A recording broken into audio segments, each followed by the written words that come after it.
देवी सर्वभूतेषु मां शैलपुत्ररूपेण संस्थिता। नमस्तस्यै नमस्तस्यै नमस्तस्यै नमो नमः। ओम दुम दुर्गाय नमः। आप सभी को चैत्र नवरात्रि के प्रथम दिवस की हार्दिक शुभकामनाएं। मां शैलपुत्री की कृपा सदैव आप और आपके समस्त परिवार पर बनी रहे। आज से चैत्र नवरात्रि का प्रारंभ हो चुका है और माँ दुर्गा हम सब के घरों में विराजमान गई हैं, जिससे घर का वातावरण एकदम पवित्र और पावन लग रहा है। और यह समय आध्यात्मिक उन्नति का माँ दुर्गा की आराधना करने का। तो आज नवरात्रि का पहला दिन है। माँ शैलपुत्री की पूजा करेंगे और दुर्गा सप्तशती के पहले अध्याय का पाठ करेंगे। कवच अगला कीलक, इसके बाद दुर्गा सप्तशती का पहला अध्याय। और हाँ, इसी क्रम से प्रतिदिन आपको यह पाठ सुनना है। जैसे कि कवच अगला कीलक पढ़ेंगे, उसके बाद से अध्याय पढ़ेंगे। तो अगर आप स्वयं से पढ़ते हैं तो भी नियम यही होता है।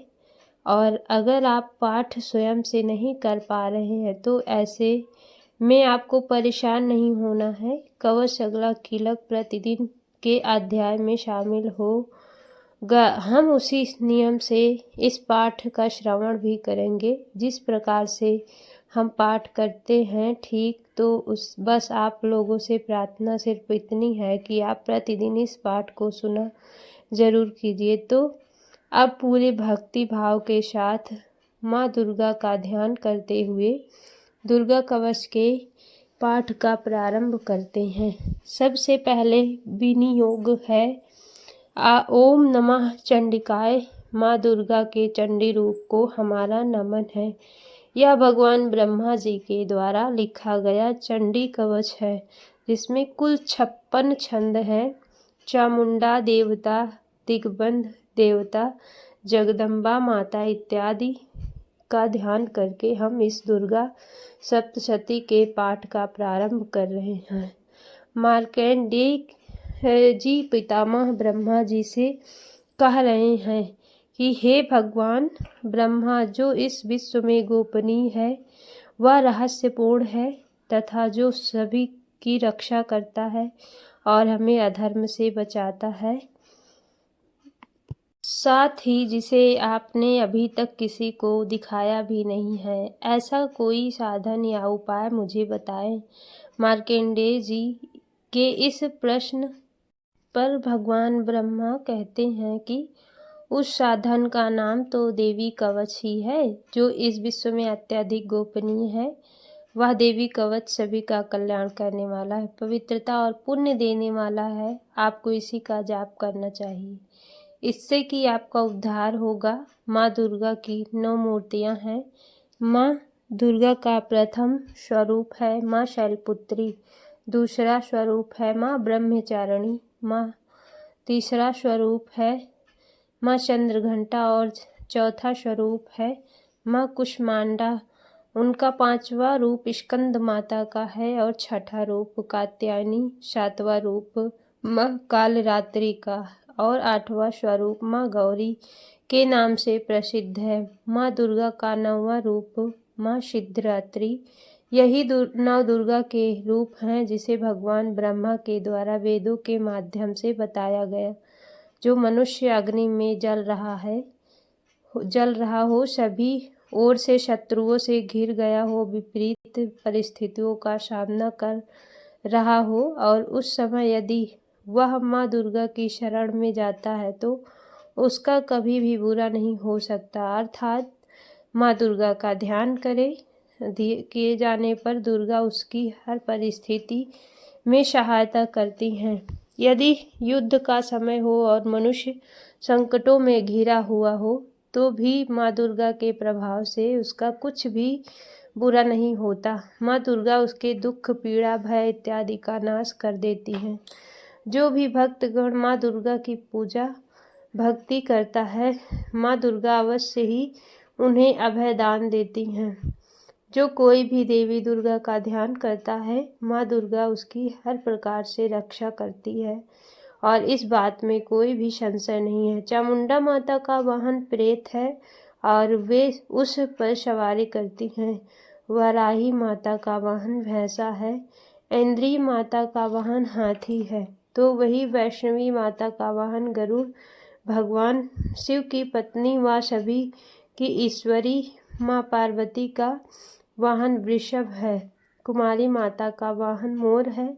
लक्ष्मी माता का कमल के आसन पर विराजमान है और उन्होंने अपने हाथों में भी कमल लिया है। वे भगवान विष्णु को अत्यधिक प्रिय हैं। वृषभ पर बैठी हुई माँ पार्वती का रंग सफ़ेद है।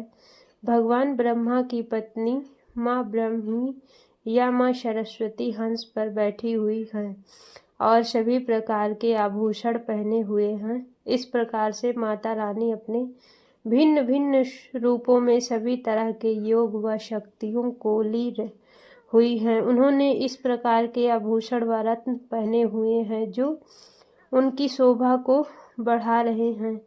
माँ दुर्गा का एक रूप अत्यधिक क्रोध में रथ पर बैठा हुआ दिखाई देता है, जो दुष्टों का नाश करने के लिए वे अपने हाथ में शंख, सुदर्शन चक्र, गदा, हल, मूसल इत्यादि के लिए इसके अलावा उन्होंने अपने हाथों में खेटक, तोमर, परशु, पाश, त्रिशूल तथा उत्तम कोटि का धनुष भी लिया हुआ है।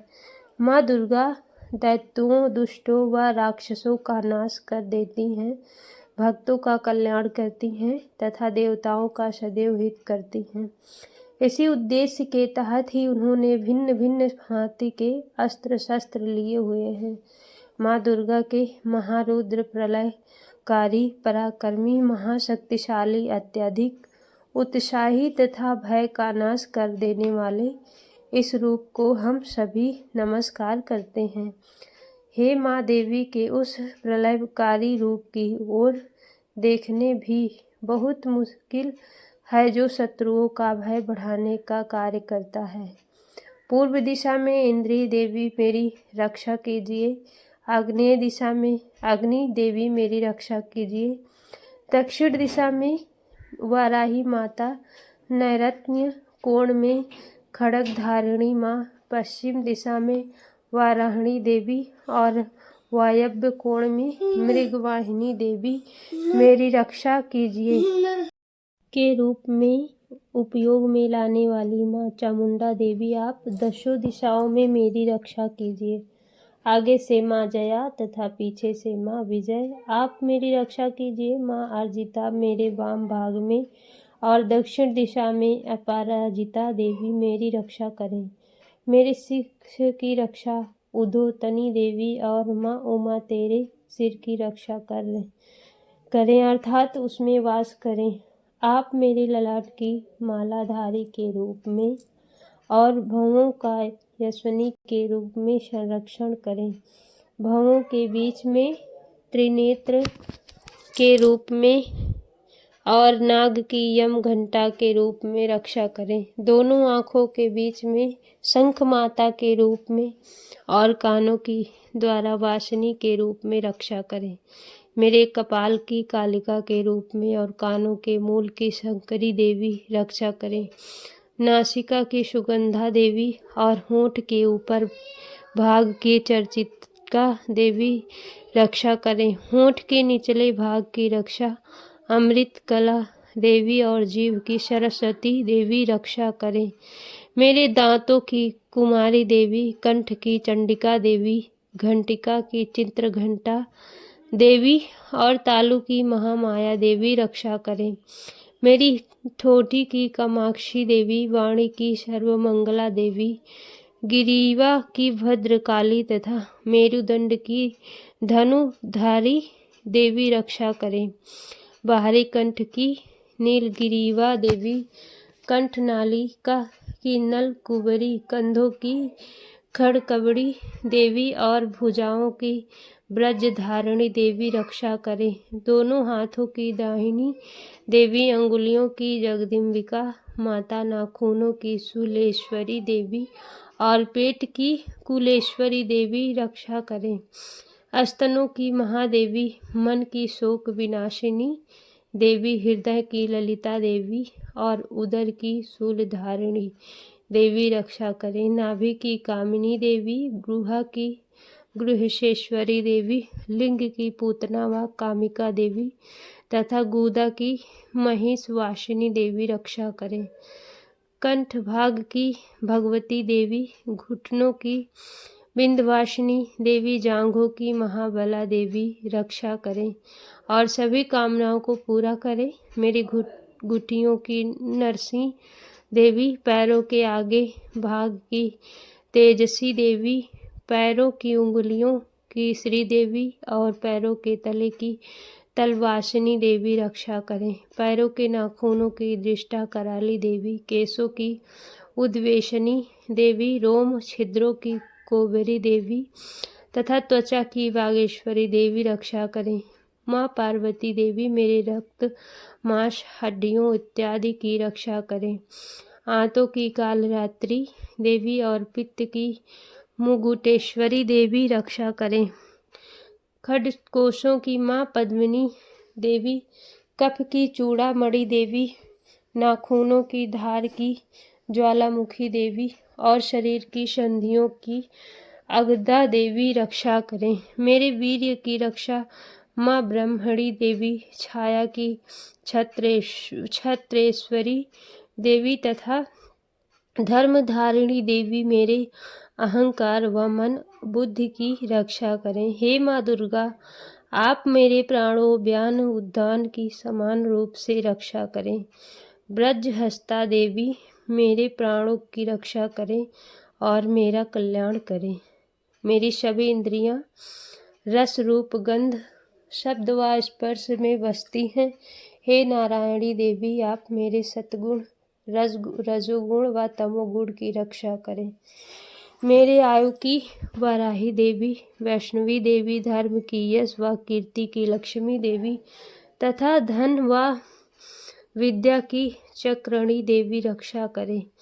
इंदिरा देवी, मेरे गोत्र की चंडी देवी, मेरे पशुओं की महालक्ष्मी देवी, मेरे पुत्रों की और भैरवी देवी, मेरी पत्नी की रक्षा करें।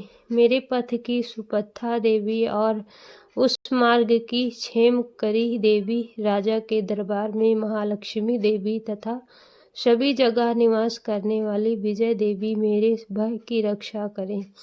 हे माँ दुर्गा, जो भी स्थान या अंग इस देवी कवच में रह गया है और वह अभी भी रक्षा करने योग्य है, तो आप उसकी भी रक्षा कीजिए। आप मेरे पापों का नाश करके मेरा उद्धार कीजिए। माँ दुर्गा की आज्ञा के बिना कोई भी व्यक्ति इस विश्व में एक कदम भी आगे नहीं बढ़ सकता। हम यदि कहीं भी जा रहे हैं तो हमें अवश्य ही इस देवी कवच का पाठ करना चाहिए और उसके बाद ही प्रस्थान करना चाहिए। इस दुर्गा रक्षा कवच के पाठ से हमें हर जगह लाभ व सफलता मिलती है। अब हम प्रथम अध्याय का श्रवण करते हैं। इस अध्याय में मेधा ऋषि ने राजा सुरथ और समाधि को भगवती की महिमा बताते हुए मधुकैटभ के वध का वर्णन किया है। ओम नमः चंडिकाय। मार्कंडेय जी बोले, सूर्य के पुत्र शर्वणी जो 8वें मनु कहे जाते हैं, उनकी उत्पत्ति की कथा विस्तार पूर्वक कहता हूँ।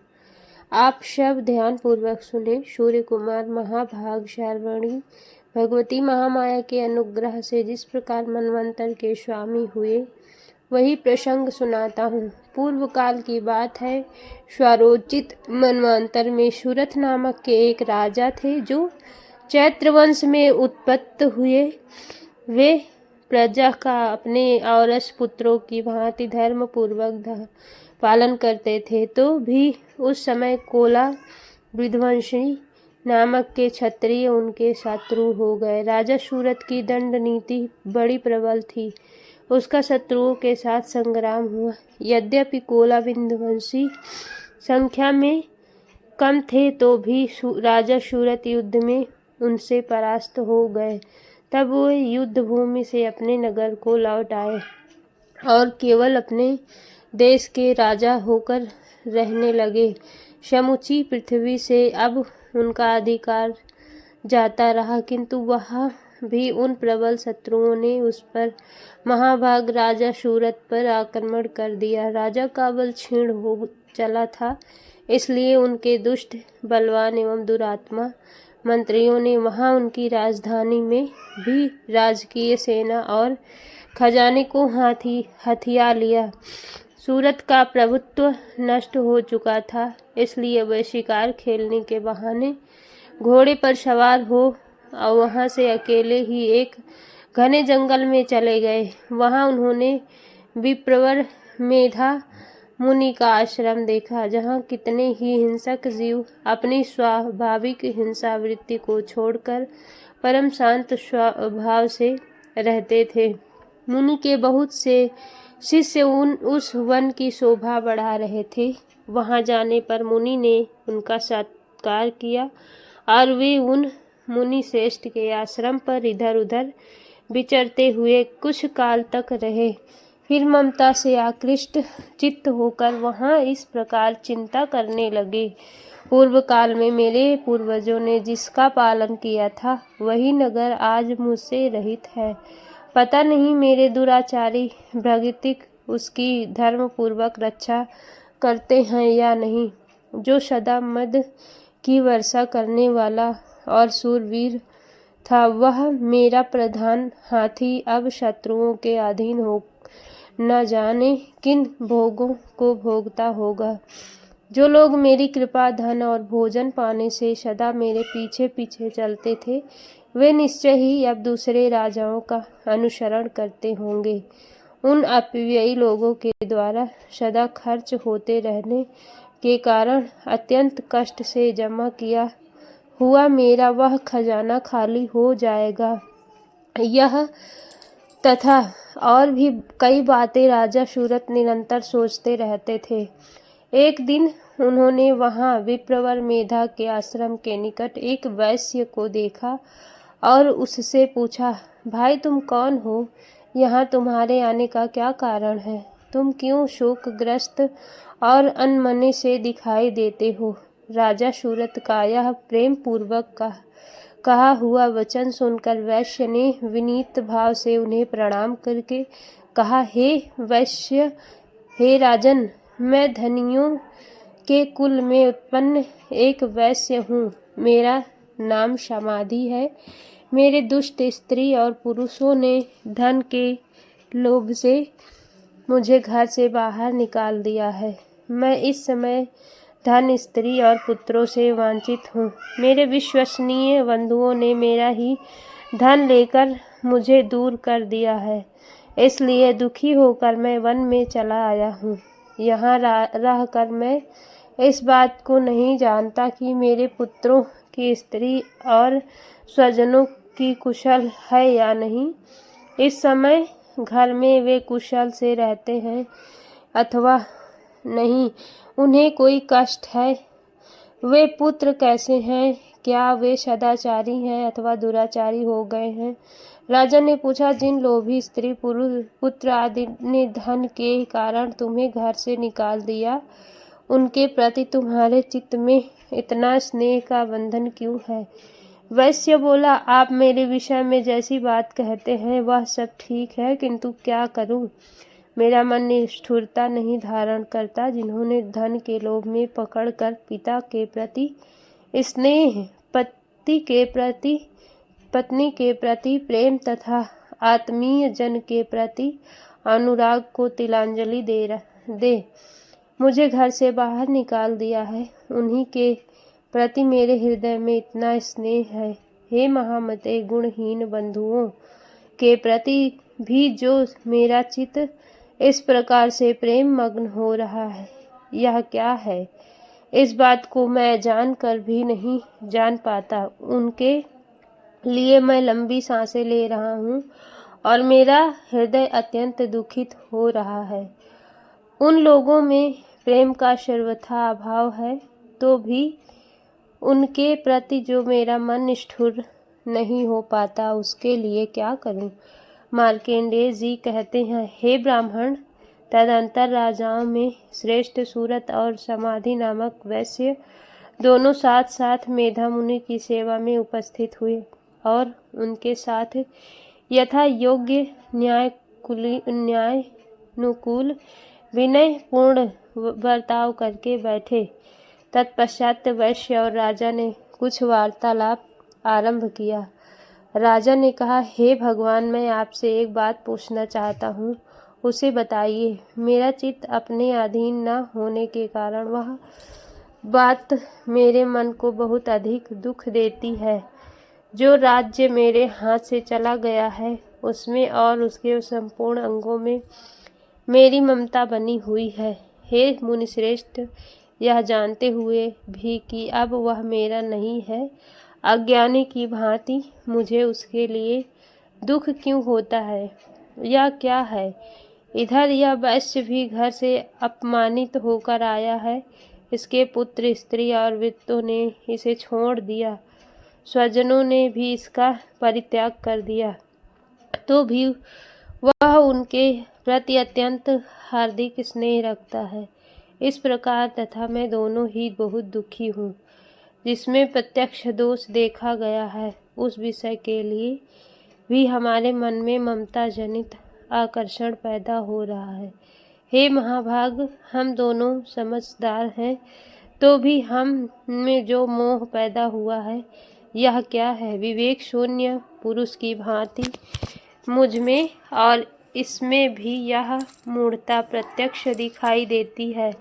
तब ऋषि बोले, हे महाभाग, विषय मार्ग का ज्ञान सब जीवों को है। इसी प्रकार विषय भी सबके लिए अलग अलग है। कुछ प्राणी दिन में नहीं देखते और दूसरे रात में ही नहीं देखते, तथा कुछ जीव ऐसे हैं जो जीव दिन और रात्रि में भी बराबर ही देखते हैं। यह ठीक है कि मनुष्य समझदार होते हैं, किंतु केवल वे ही ऐसे नहीं होते। पशु, पक्षी और मृग आदि सभी प्राणी समझदार होते हैं। मनुष्यों की समझ भी वैसी ही होती है जैसी उन मृग और पक्षियों की होती है, तथा जैसी मनुष्यों की होती है वैसी ही मृग, पक्षी आदि भी होती है। यह तथा अन्य बातें भी प्रायः दोनों में ही समान है। समझ होने पर भी इन पक्षियों को तो देखो, यह स्वयं भूख से पीड़ित होते हुए भी मोहवश बच्चों की चोंच में कितने चाव से अन्न के दाने डाल रहे हैं। हे नरश्रेष्ठ, क्या तुम नहीं देखते कि यह मनुष्य समझदार होते हुए भी लोभवश अपने किए हुए उपकार का बदला पाने के लिए पुत्रों की अभिलाषा करते हैं? यद्यपि उनमें समझ की कमी नहीं है, तथापि वे संसार की स्थिति, जन्म मरण की परंपरा बनाए रखने वाली भगवती महामाया के प्रभाव द्वारा ममतामय भंवर से युक्त मोह के गहरे गर्त में गिराए गए हैं। इसके लिए इसमें आश्चर्य नहीं करना चाहिए। जगदीश्वर भगवान विष्णु की योग निद्रा रूपा जो भगवती महामाया है, उन्हीं से यह जगत मोहित हो रहा है। वे भगवती महामाया देवी ज्ञानियों के भी चित्त को बलपूर्वक खींचकर मोह में डाल देती हैं। वे ही इस संपूर्ण चराचर जगत की सृष्टि करती हैं, तथा वे ही प्रसन्न होने पर मनुष्यों को मुक्ति के लिए वरदान देती हैं। वे ही पराविद्या, संसार बंधन और मोक्ष की हेतु भूता सनातनी देवी तथा संपूर्ण ईश्वरों की भी अधीश्वरी है। राजा ने पूछा, हे भगवान, जिन्हें आप महामाया कहते हैं, ये देवी कौन है? ब्राह्मण उनका आविर्भाव कैसे हुआ तथा उनके चरित्र कौन कौन है? ब्रह्मवेताओं में श्रेष्ठ महर्षि उन देवी का जैसा प्रभाव हो, जैसा स्वरूप हो और जिस प्रकार प्रादुर्भाव हुआ हो, वह सब मैं आपके मुख से सुनना चाहता हूँ। तब ऋषि बोले, हे राजन, वास्तव में तो यह देवी नित्य स्वरूपा ही है। संपूर्ण जगत उन्हीं का रूप है तथा उन्होंने समस्त विश्व को व्याप्त कर रखा है। तथापि उनका प्राकट्य अनेक प्रकार से होता है। वह मुझसे सुनो। यदि